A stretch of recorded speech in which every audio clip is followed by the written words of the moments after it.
આવો જાણીએ 7 ચિરંજીવી જે આજે પણ પૃથ્વીલોક પર હયાત છે.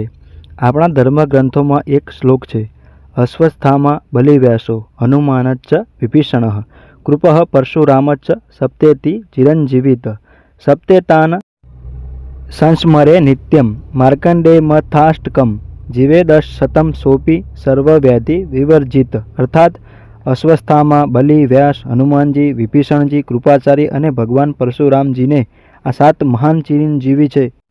આ 7 મહામાનવો અને 8મા ઋષિ માર્કંડેયજીનું જે નિત્ય સ્મરણ કરવામાં આવે તો શરીરના તમામ રોગ સમાપ્ત થઈ જાય છે અને શતાયુ એટલે કે 100 વર્ષની આયુ પ્રાપ્ત થાય છે. આવો ચાલો આ 7 વિશે થોડી વાત જાણીએ, જેઓ પૃથ્વી પર આજે પણ જીવિત છે. આ 7 કોઈને કોઈ વચન, નિયમ અને શ્રાપથી બંધાયેલા છે અને તેઓ ઘણી દિવ્ય શક્તિઓથી સંપન્ન છે.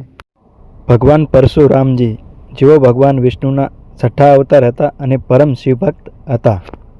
રાજા બલિ, જેઓ પ્રહલાદજીના પૌત્ર હતા અને પરમ વિષ્ણુજીના ભક્ત હતા. ભગવાન શિવજીના પરમ ભક્ત ભગવાન હનુમાનજી, જેઓ ભગવાન શિવજીના અંશાવતારી હતા અને પરમ રામ ભક્ત હતા. વિભીષણજી, જેઓ રાવણના ભાઈ હતા અને પરમ રામ ભક્ત હતા. ભગવાન વેદ વ્યાસજી, કે જેમને 18 પુરાણ, 4 વેદ અને અનેક પ્રકારના ધાર્મિક ગ્રંથોની રચના કરી. અશ્વસ્થામા, જે ગુરુ દ્રોણાચાર્યના પુત્ર હતા અને ભગવાન શિવજીના અંશાવતારી હતા.